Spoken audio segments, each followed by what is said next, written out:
अखण्डमण्डलाकारं व्याप्तं येन चराचरं तत्पदं दर्शितं येनैव तस्मै श्रीगुरवे नमः। श्रद्धालु भक्तगण, श्री नारद भगवान सनकादिक जी से पूछते हैं कि हे अग्रजो,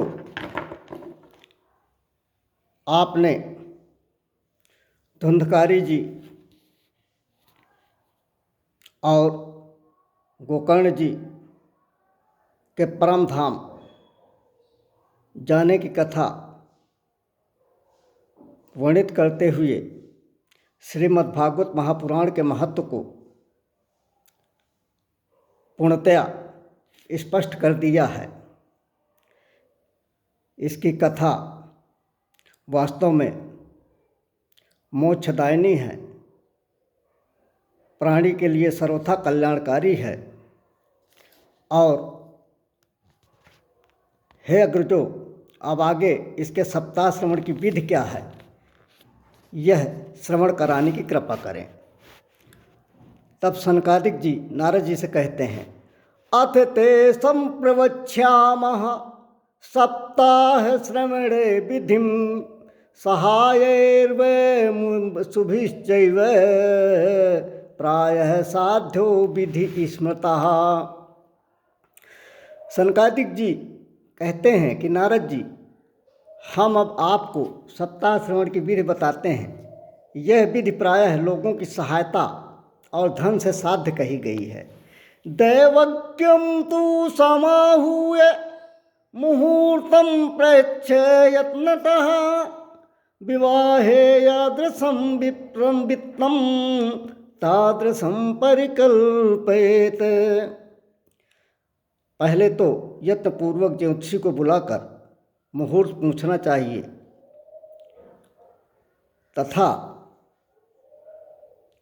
विवाह के लिए जिस प्रकार धन का प्रबंध किया जाता है उस प्रकार धन की व्यवस्था की जानी चाहिए। जिस प्रकार एक पिता अपनी पुत्री की शादी में संकल्प करता है, उसी प्रकार से इस कथा के आयोजन के लिए भी यथाशक्ति इच्छा के अधीन संकल्प किया जाना चाहिए। जब किसी कामना की पूर्ति के लिए इस यज्ञ का आयोजन किया जाना हो तो मुहूर्त पूछे जाने की आवश्यकता है।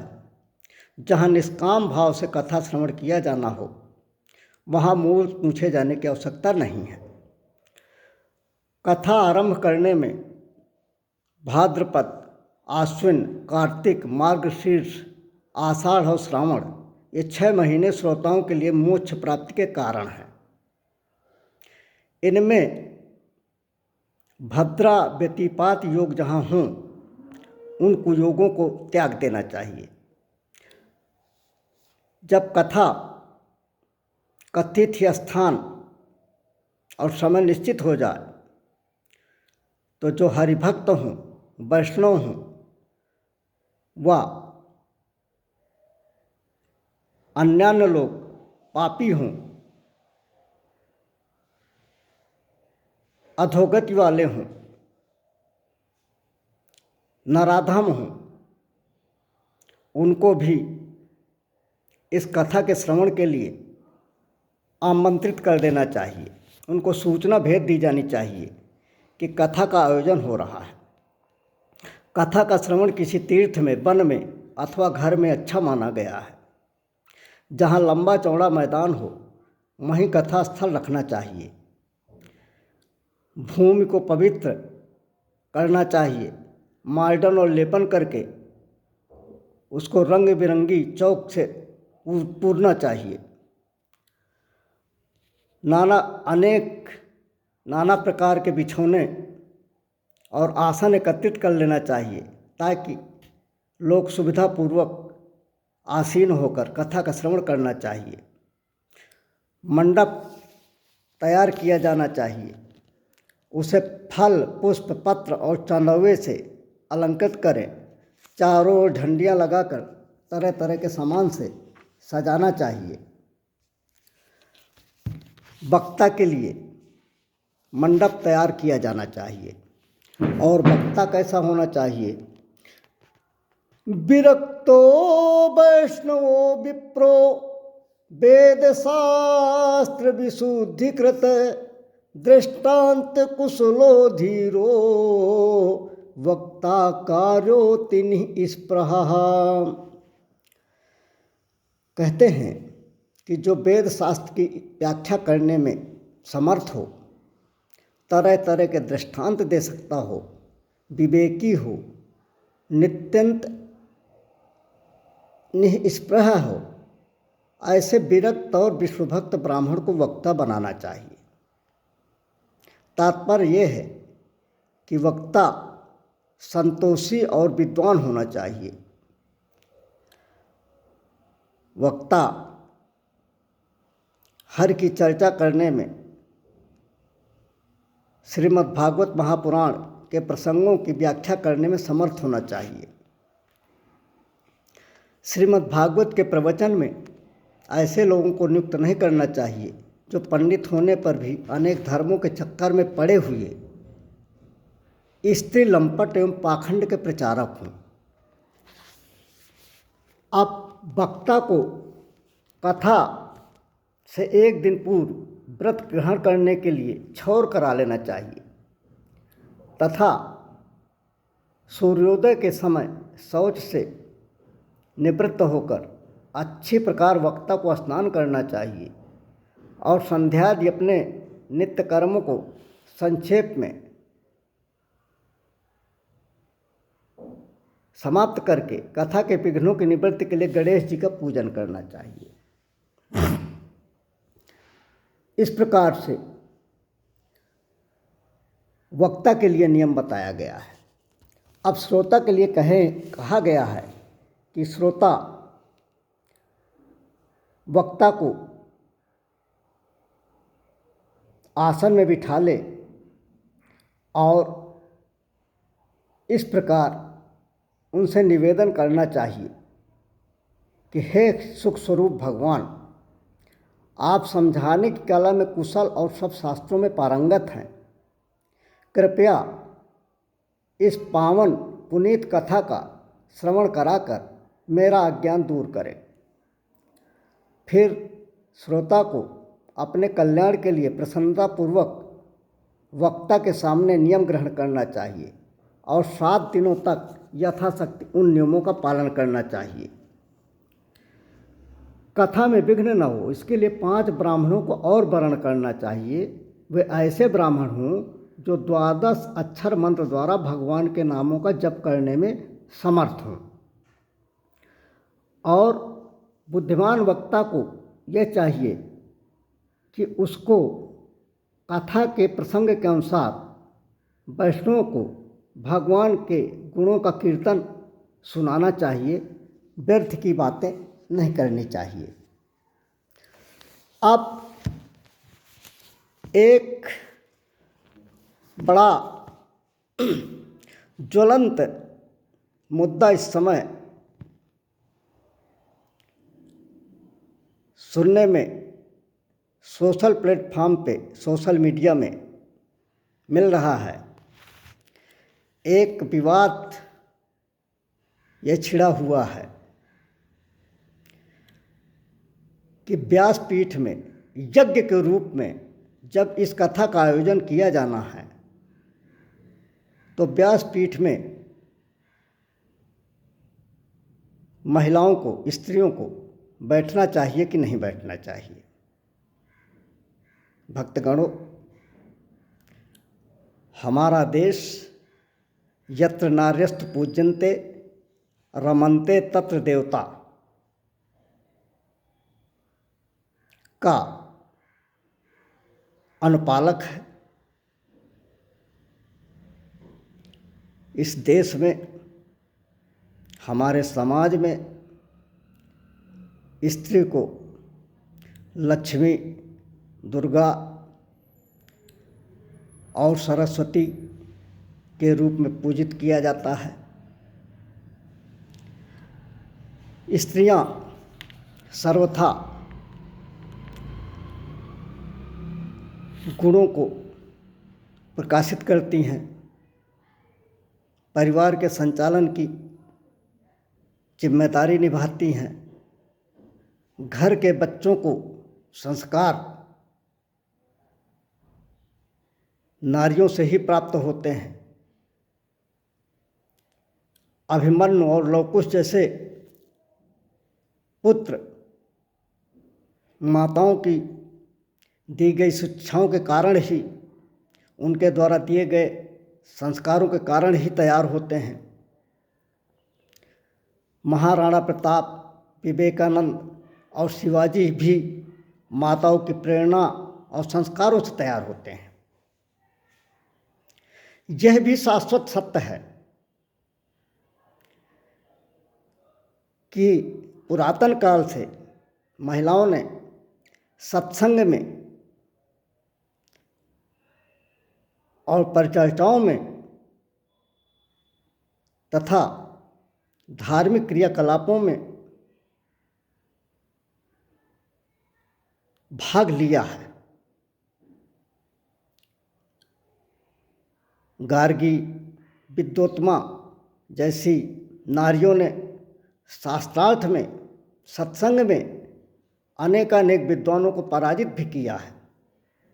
किंतु जहाँ तक व्यासपीठ की बात है, यज्ञ में व्यासपीठ में विराजित किए जाने का प्रश्न है। उस संबंध में अनेकानेक विद्वानों ने, जिनको मैंने सोशल मीडिया में सुना है, ये कहा है कि महिलाएं व्यासपीठ में बैठने की अधिकारिणी नहीं हैं। परम पूज्य संत प्रेमानंद जी ने भी कहा कि मेरी जानकारी में महिलाएं यज्ञ की व्यासपीठ में नहीं बैठ सकती हैं, किंतु यदि कहीं इसका प्रावधान हो, वेद पुराणों में या शास्त्रों में इसकी कहीं व्यवस्था दी गई हो, तो कृपया वो विदुषियाँ इसका अवलोकन करा दें। यही आग्रह मेरा भी है। मैं ये मान कर चलता हूँ कि जो महिलाएं हैं वो सत्संग में भाग ले सकती हैं, धार्मिक परिचर्चा में भाग ले सकती हैं, किंतु व्यासपीठ में बैठ सकती हैं, इसके संबंध में मैं भ्रम की स्थिति में हूँ। इसलिए जो भी विद्वान, जो भी कथावाचक गण, जो भी संत जन मेरे इस भ्रम को सुन पा रहे हों, वो कृपया मार्गदर्शन करने की कृपा अवश्य करेंगे। मैं आशातीत हूँ कि मुझ जैसे अल्पज्ञानी को इस संबंध में मार्गदर्शन अवश्य मिलेगा। और जो हमारी आदरणीय नारी जगत की विद्वान हैं, वो भी इसके संबंध में यदि कोई शास्त्रों में व्यवस्था होगी तो उससे अवश्य अवगत कराने की कृपा करेंगी। क्योंकि श्रीमद् भागवत महापुराण के महात्म्य के 6ठे अध्याय में, और ये सर्वविदित है कि महात्म्य पद्म पुराण से लिया गया है। और हमारी आदरणीय कथावाचकाएँ और अन्य विदुषियाँ भी कहती हैं कि श्रीमद् भागवत महापुराण के एक एक शब्द, एक एक अक्षर का अनुपालन किया जाना चाहिए। तब जब श्रीमद् भागवत महापुराण की एक एक पंक्ति, एक एक अक्षर का अनुसरण करने की वे आज्ञा देती हैं, तो फिर इन श्लोकों का क्या तात्पर्य है कि मलमूत्र जयार्थम ही लघ्वाहारः सुखावह हविष्यान्नेन कर्तव्यो हेकेवारं कथार्थिना। कथा के समय मलमूत्र के वेग को काबू में रखने के लिए अल्पाहार सुखकारी होता है, इसलिए श्रोता केवल एक ही समय हविष्यान्न भोजन करें। यहाँ मैं निवेदन करना चाहूँगा कि मलमूत्र के वेग को रोकना श्रोता के लिए ही आवश्यक नहीं, वक्ता के लिए भी आवश्यक है। और यदि कथा के दौरान व्यासपीठ में बैठी हुई कोई आदरणीय विदुषी रजस्वला की स्थिति में पहुंच गई, तो उस समय वह लघु संख्या जैसा वेग माना जाएगा या नहीं, इसका उत्तर दिए जाने की प्रार्थना करता हूँ। और यदि वह लघु संख्या जैसा वेग है तो फिर इसका तात्पर्य क्या हुआ? उनको व्यासपीठ पर बैठना चाहिए या नहीं बैठना चाहिए? इसके पश्चात इसी श्रीमद्भागवत महापुराण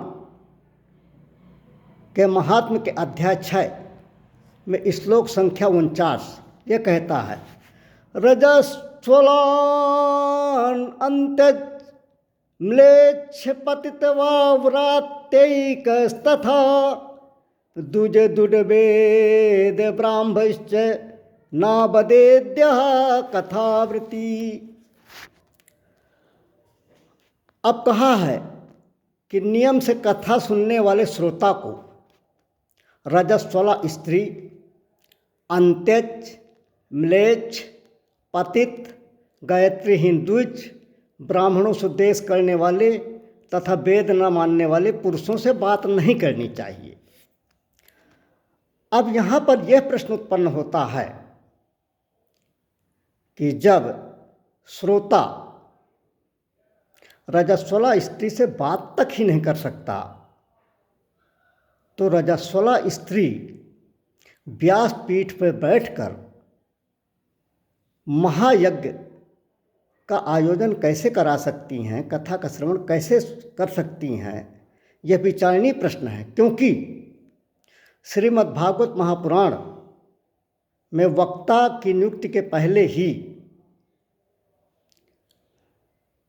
श्रोता जब वक्ता की नियुक्ति करता है तो उस समय उनको कहता है कि हे सुख स्वरूप, आप व्यासपीठ पर विराजमान होइए और मुझको यह भव भय हारिणी श्रीमद्भागवत महापुराण की कथा श्रवण कराइए। और जब व्यास की स्थिति सुखदेव जी की है तो श्रोता की स्थिति परीक्षित जी की है। और यह हम भली भांति जानते हैं कि श्रोता और वक्ता में अर्थात सुखदेव जी और परीक्षित में संवाद के माध्यम से ही कथा कही गई है। अर्थात सुखदेव जी ने उन्हीं प्रश्नों का उत्तर दिया जो परीक्षित जी ने पूछा।